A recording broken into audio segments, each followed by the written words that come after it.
Hello, everyone. Welcome to podcast Sign Your Own Permission Slip. I'm your host, Anna Fishman. You are listening to podcast number 5, and we have an awesome, amazing guest today. We reconnected recently. We know each other for quite a while, but we haven't chatted in a long time. And I was like, oh my God, I need to talk to Renee because I use one of her terms, like a mother, all the time. I think I refurbished it into like mother hustling. I'm like, I'm mother hustling today. That's what I'm doing. So Renee, welcome to our podcast. So good to see you. Thank you so much for having me. I'm so excited to talk about this today. Travel, business. It's my love. Absolutely. I'm sure we can have a 17-hour long podcast, but we'll try not to do that. So I was like, let's catch up, but also let's record, but also let's catch up. But Yes. before we jump into all the good things that talk about prioritizing travel and maybe even maybe working around travel, not travel around working. Huh? How about that? Mhm. I want to give you an opportunity to introduce yourself and tell us all about your career and who is Renee Rhibar? Tell us a little bit about you.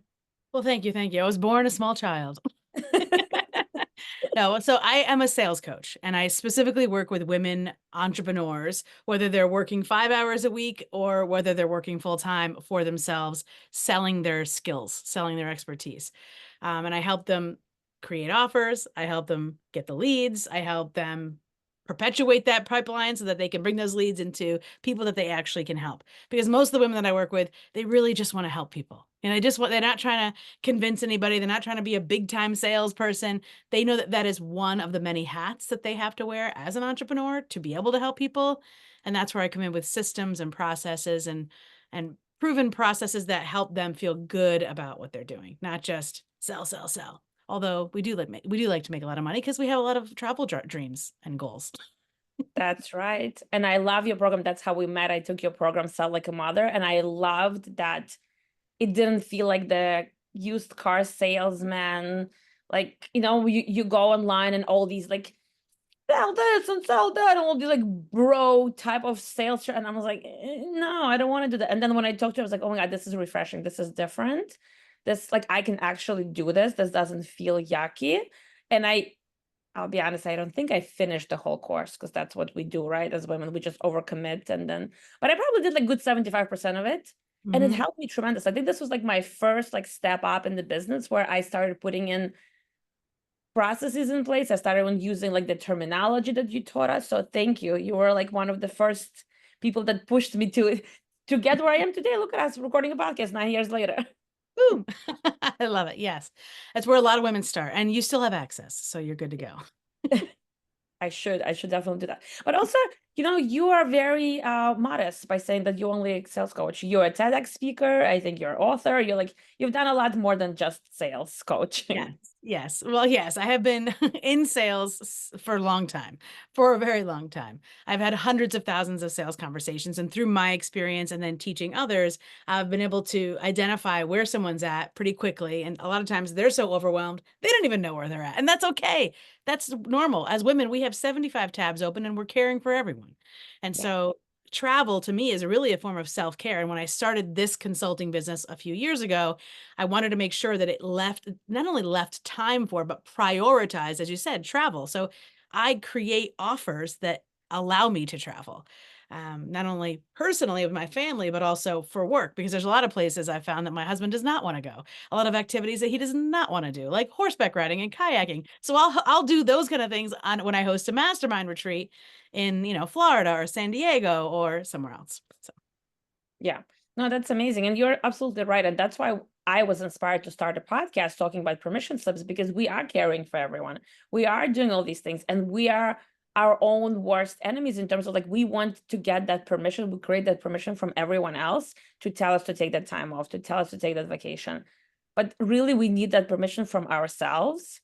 And Mhm. like this ties in well into what I said earlier about mother hustling. That's like the term that I use because we are hustling all the time. We're either hustling at home in the kitchen or cleaning or kids, but Yeah. also that's not the only way to live. Like you don't have to be hustling all the time. And I know that you have a great example of that you are able to figure out when it's time to hustle and when it's time to relax a little bit. Tell us a little bit about what you did I think it was last summer or maybe a couple of summers ago with your schedule. Well, so when I started this consulting business, I knew that my summer schedule would be, I was able to work 5 hours a week. That's it. So for the last 5 years, I've done Tuesdays and Wednesday mornings. That's when I would work. And I chose mornings because my kid has always been one that slept in. So he really is the demarcation point of when I'm willing to work. And those times didn't always work for everybody. And so that meant some people had to be on pause, or some clients had to take another program or get supported in another way. So for me specifically, detail wise, it looks like supporting my clients a lot with Voxer, which is just an app on my phone, sort of like WhatsApp. I use WhatsApp also. And since of the nature of my work is maybe a lot of talking, I'm able to help them in that way. If I was a website designer, it might be different.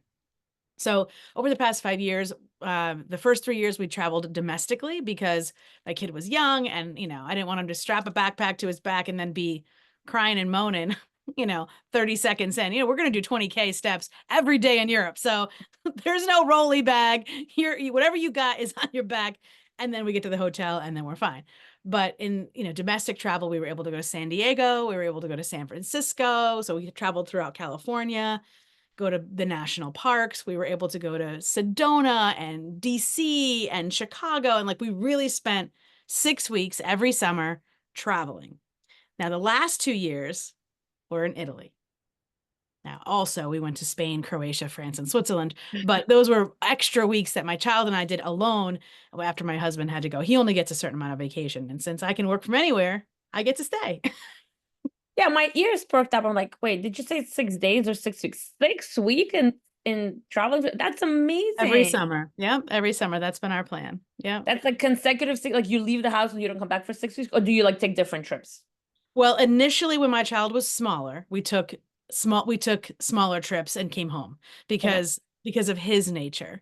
Yeah. He was young, and now that he's 12, when he was 12 and 13, we were able to be in Europe for 6 weeks straight. So the biggest thing he missed was his doggies. But, he's able to see his friends all the time because they all play virtually. That's amazing. And I definitely want to talk about the main topic of this conversation about like working. But how incredible is it for your son to spend the summer in Europe? How incredible, like the things he saw, the things he learned. Like I always say that like life is our biggest teacher. Like you don't have to learn to sit like at a desk in school. And I'm sure you have some incredible memories. Like what, tell me like something funny or like something like the most amazing thing that happened, like one of those trips.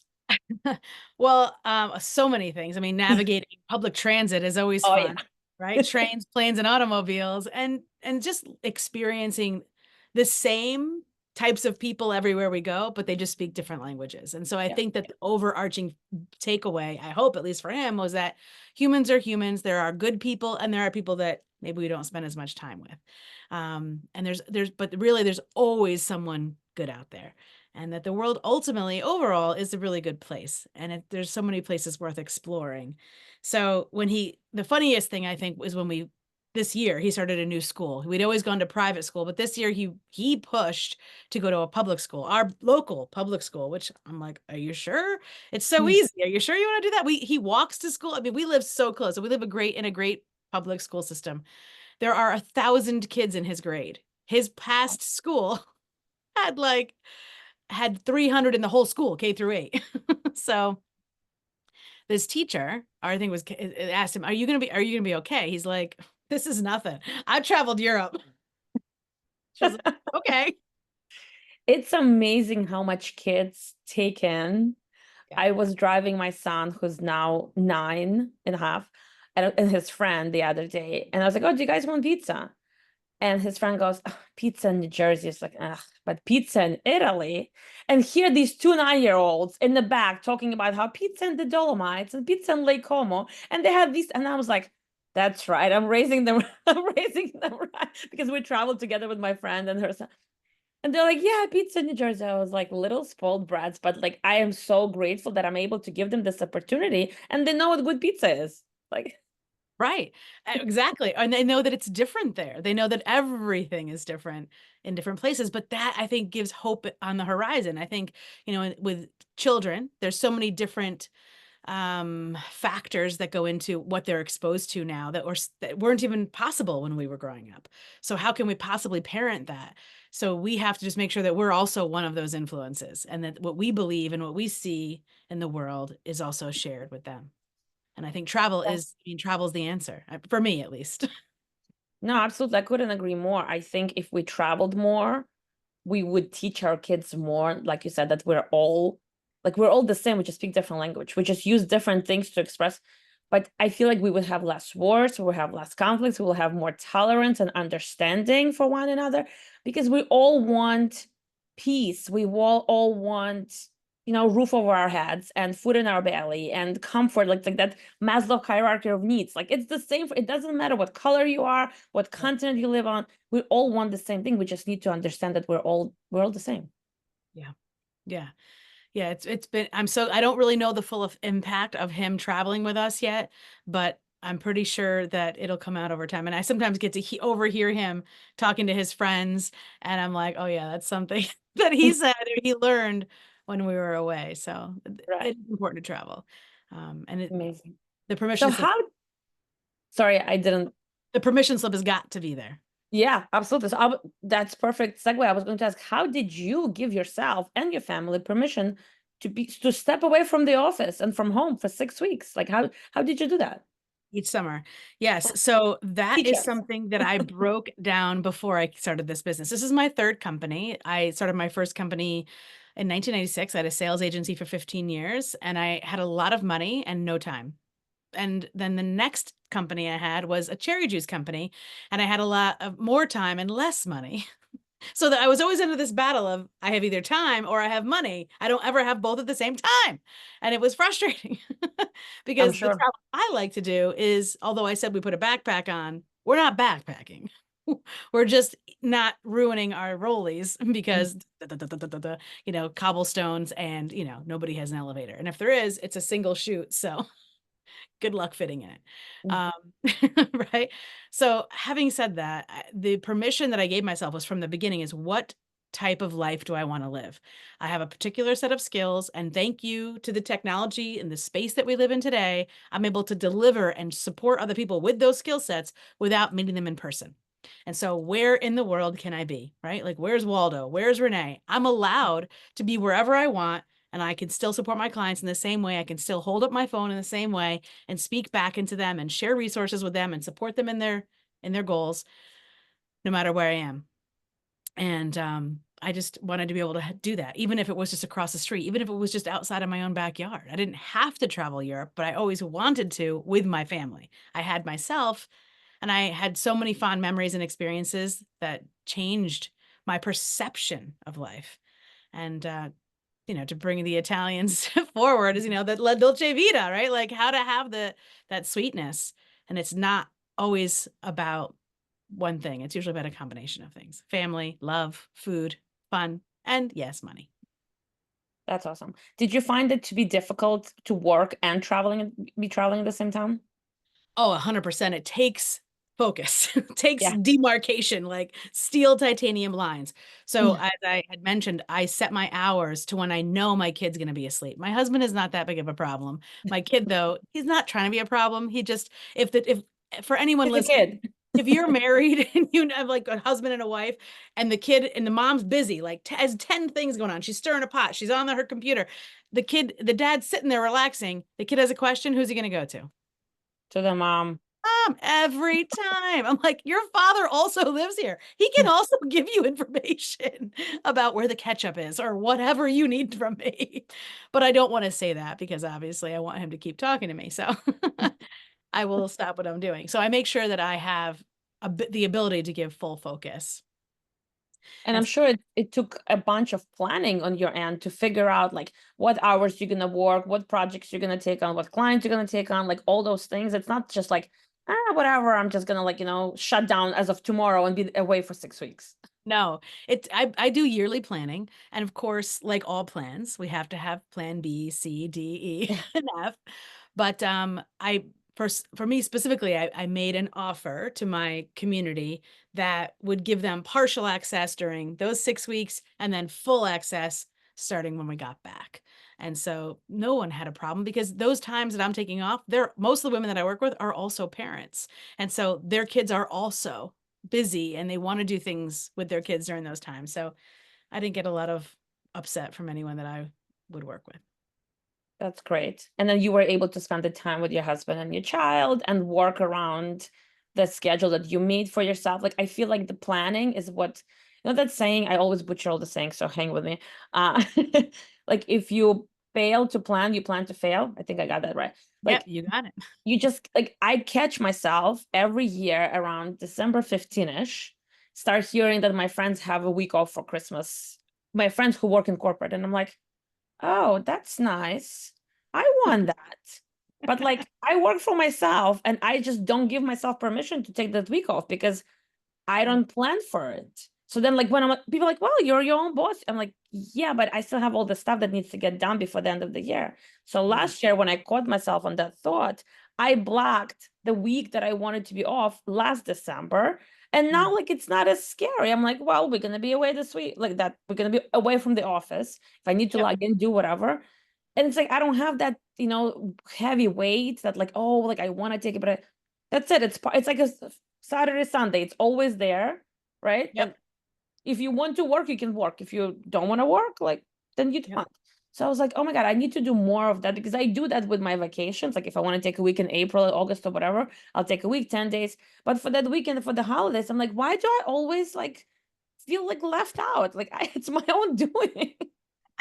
No, agree. And it's literally as simple as that. So I make my Google Calendar and then I live by it.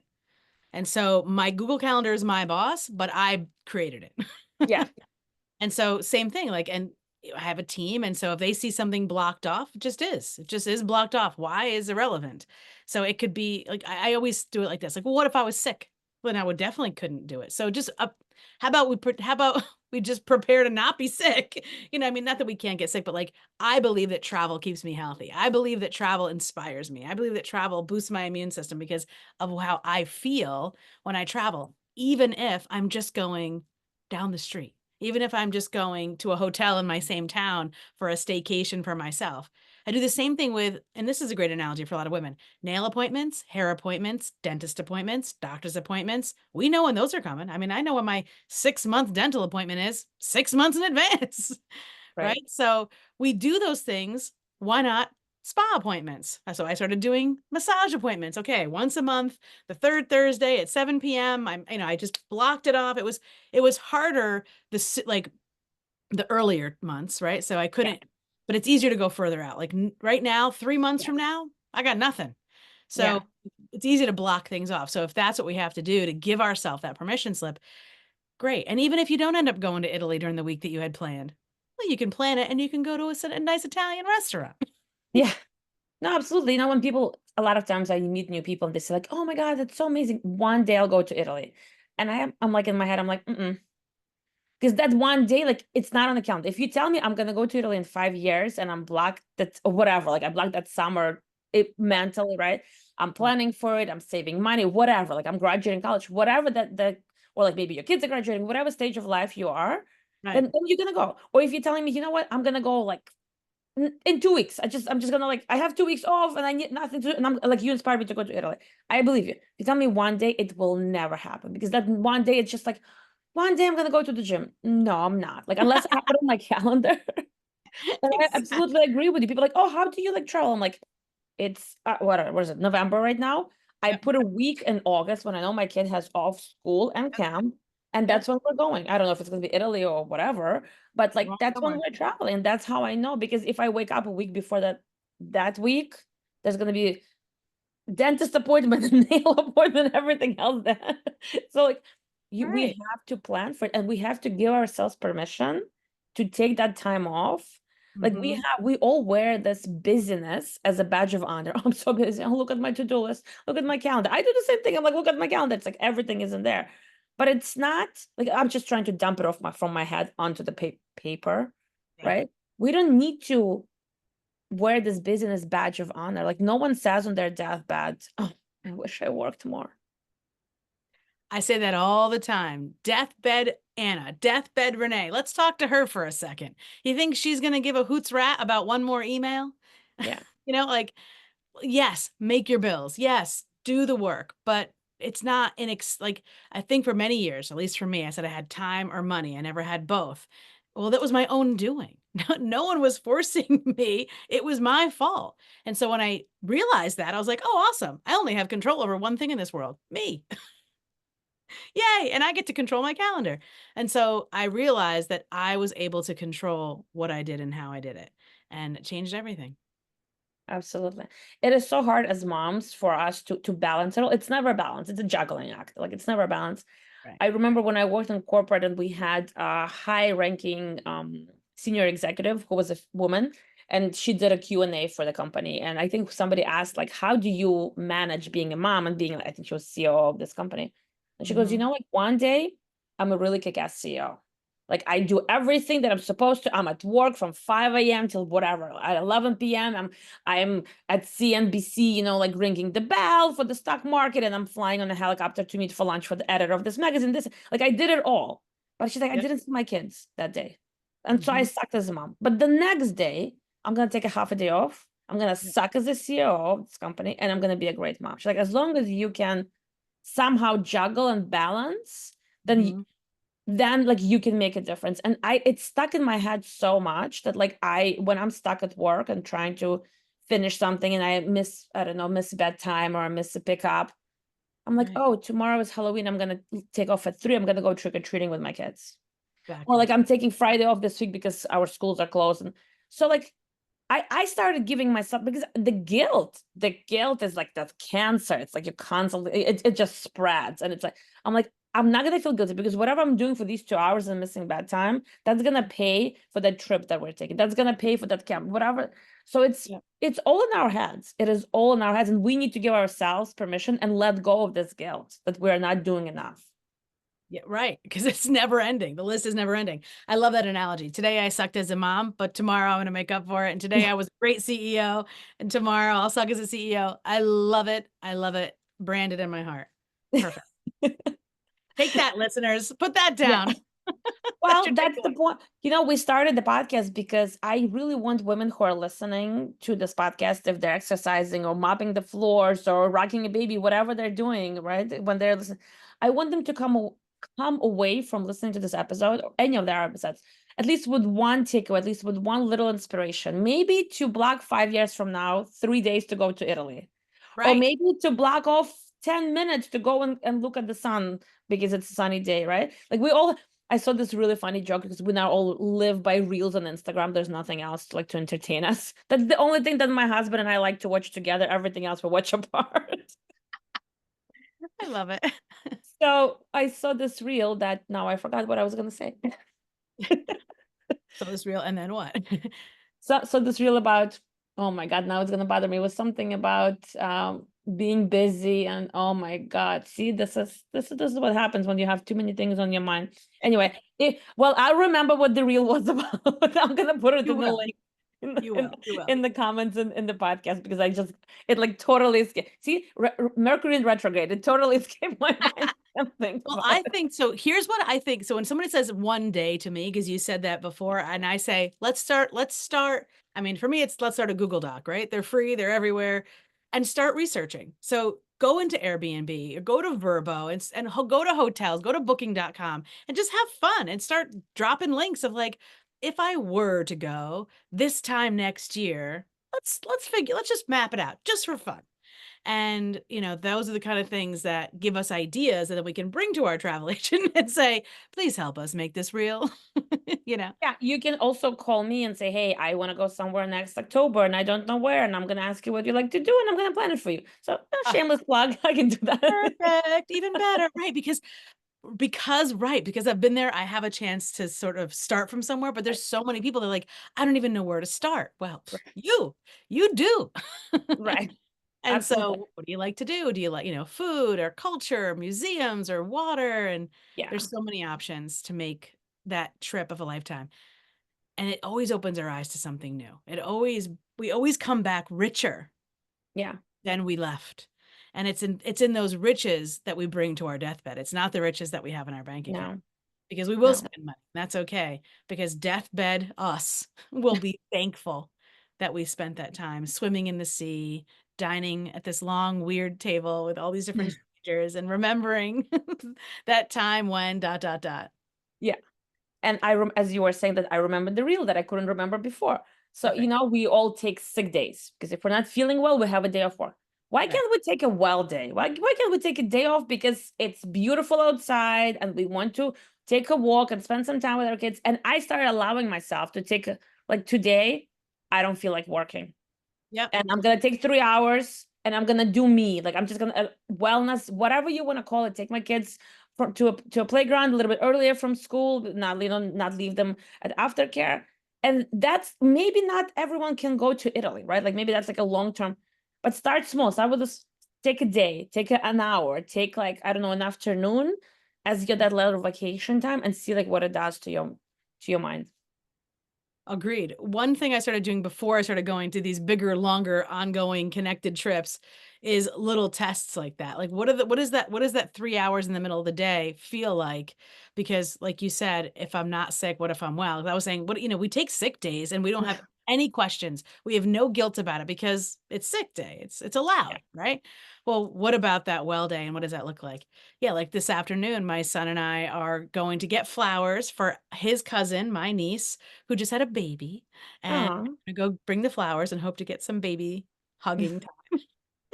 congratulations! That's amazing. Yeah, but like, thank you. But like, that's just a little thing. And then we also have plans we've been looking for to volunteer more. I feel like volunteering is very congruent, at least for me, to travel because it gets me into a place that most likely am not ever in. Like, I never have to worry, knock on wood, about food. And so if we're at a food bank and we're packing boxes and we're shipping it off, or we're handing it out to the homeless or handing it out to veterans, it puts us in a state that like helps us understand how good we have a grateful state. And when we have that, we realize there's a lot more out there that I could be experiencing, not just for me, but for all of us. I think, at least I hope, that when I go and meet people in Italy or Croatia or Spain or France or Switzerland, that they're like, oh, Americani, not so bad. Yeah.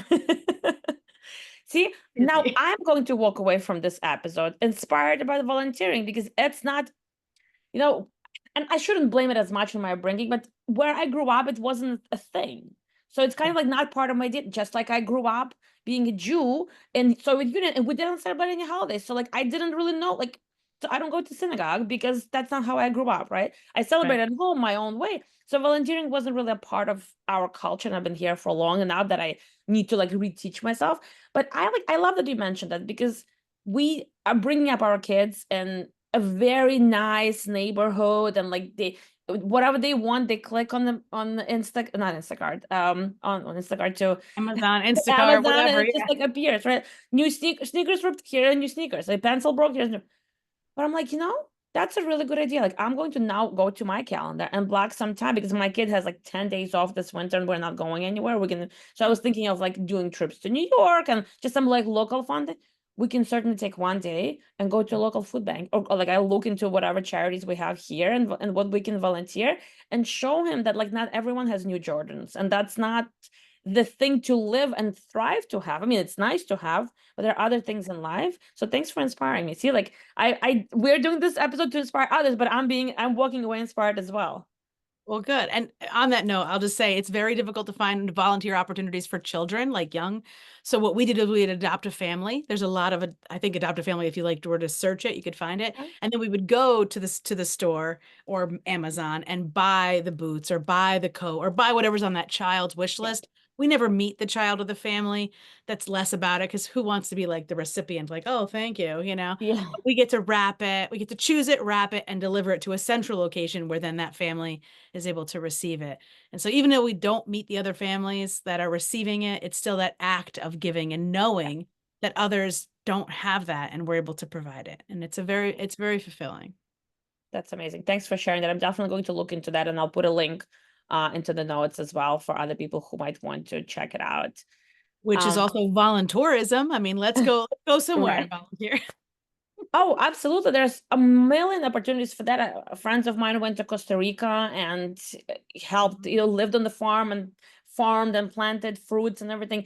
I went to Israel a few times, and one of the trips we happened to be in the area affected by a war. This was back in 2007. Fortunately, not a whole lot of changed since then, but we were literally planting the trees in the holes in the ground where the rockets fell. And so they removed the debris and we were planting a new forest and we were painting the schools. If you have the ability to go abroad and help there, you can, but also you don't need to go far. I'm sure if I Google my zip code and whatever's of it, like there's a lot of need locally as well. So you can, start small. Absolutely. Yeah, I love Well, it. Renee, thank you so much. This has been really, really nice to reconnect. And thanks for sharing your story. And thank you for inspiring us to volunteer home and abroad and for taking the time to travel and spending more time with the family. I know you have a little gift for everyone. Uh, Do. can you tell us more a little bit about that? Absolutely. So, funding travel, giving ourselves permission, we need to have the idea, the inspiration, the time blocked off, and the money. So, as a sales coach, I have a free sales training. So, regardless of what role you have professionally, whether you work for someone else and you're just thinking about having your own business, or whether you are a full on entrepreneur, these simple practices will help us communicate with people that we want to have conversations with and make them meaningful invitations, whatever those are. So it's a free mini sales course, and I will make sure that the link is in the show notes. Awesome. Thank you so much. This was very generous of you to share, and I'm sure people will find both women and men. I'm sure it's not only useful for women. Right. People will find this absolutely useful and will take some nuggets of gold from that. Thank you, Renee. It was really great chatting with you. Thanks for being here with us. Thank you.